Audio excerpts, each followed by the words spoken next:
On your concerns, obviously, about the risk to civilians and escalating the humanitarian crisis in Gaza, I want to follow up on something that Kirby said earlier. He said that the U.S. doesn't support an Israeli operation in Rafah that results in a higher risk to civilians and civilian casualties. But the IDF has now closed the border crossing in Rafah, cutting off aid. How does that not impact civilians? So one of the things that we've been very clear about, that the crossings that have been closed need to reopen. It is unacceptable for them to be closed. You have heard us say over and over again, we need to upsurge the humanitarian aid. This is why the hostage deal is so important. It would lead to a ceasefire, would lead to making sure hostages, including American hostages, come home and get that humanitarian, more humanitarian aid into Gaza. So Israel has committed to reopening the Kerem Shalom. That's a conversation, as you all know, from the readout that the president had with the Prime Minister of Israel, and we want to make sure that we get that done. That's gonna we've been told that that's going to happen tomorrow. We are working to move that up. Fuel deliveries through Rafah should also commence tomorrow. That's what we've been told. And we believe Rafah border crossing should also be quickly reopened for the movement of humanitarian assistance.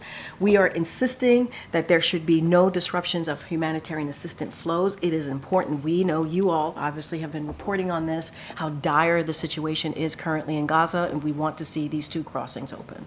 And is it still your expectation that Israel will, alert the U.S. when it does plan, if it does plan to go ahead with a full-scale operation? So look, obviously Israel is going to speak to their own operations. We have had continuous conversations. You are all aware of the two virtual calls, virtual meetings that the National Security Advisor led.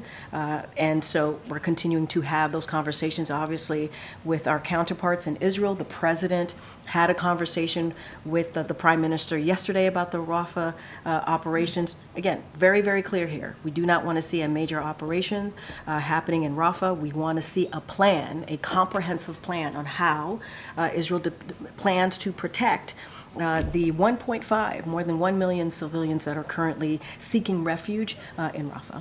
And just one more follow-up on TikTok. They're obviously suing the federal government over this potential ban, but in their suit, there's a line in their suit where they say the continued use of TikTok by President Biden and members of Congress undermines the claim that the platform poses an actual threat to Americans. So as it relates to the campaign and obviously other congressional members, they have to speak to themselves. The campaign has to speak to it. But we've been very clear, what this law is not a ban. It is a divestment. I do want to be really mindful because there is a legal, obviously it's in litigation, and I just can't want to speak to that any further. Why is he still on this platform?